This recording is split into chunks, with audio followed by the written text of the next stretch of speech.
Yoxdur balıq. Sabah gərək yenə gedim. Ürəyini sıxma, balıqsız da keçinərik.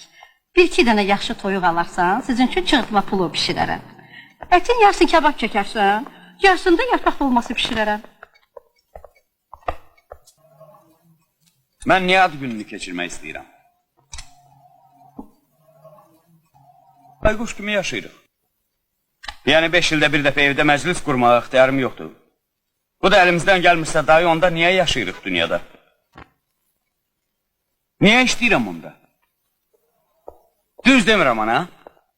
Düzdür ay oğlum, düzdür. Adamın qapısı gərək qonaqları özünə açıq olar. Palto da alaram. İstəsə lap 10 dəstə alaram.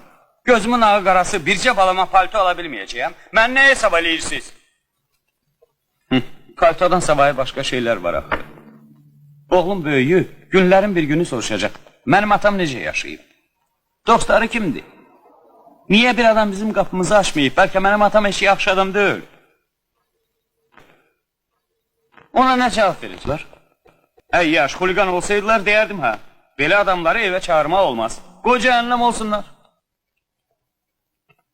Belə deyil axı. Belə deyil. Heç kəs deyə bilməz onlar pisdir. Kimin belə dostları var? Alim, həkim, mühəndis, bir-birindən yaxşı. Uşaqlığım onlarla keçib, bir yerdə böyümüşük. Niyə mən onlar üçün 150, lap 200 manat xərcləməyim? Bəyən mən belə xəssəm? Yəqin onlar deyirlər ki, əli uşaq vaxtıda kasıb idi, indi də kasıbdır. Əlinin savadı yoxdur, fəhlədir, özünə güclə çörək pulu qazanır. İstəyirəm gəlib görsünlər ki, əli də adam kimi yaşayır. Evimi görsünlər, ailəmi görsünlər, oğlumu görsünlər. Bir yerdə şadlanaq, bir yerdə yeyib içək. Düz demirəm ana. Düzdür bala, düzdür. Bir də ki, mən yoldaşlarımdan ayrılmaq istəmirəm.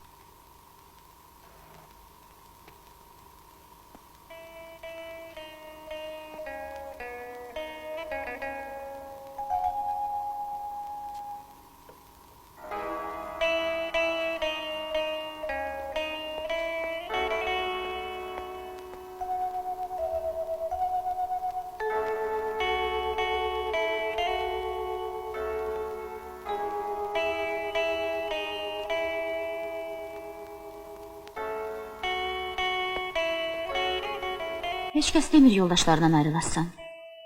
Mən səndən çoxdan razıyam. Amma sən təzədən qızışmışsan. Mən qızışmışam. Dəmir də öləm axı.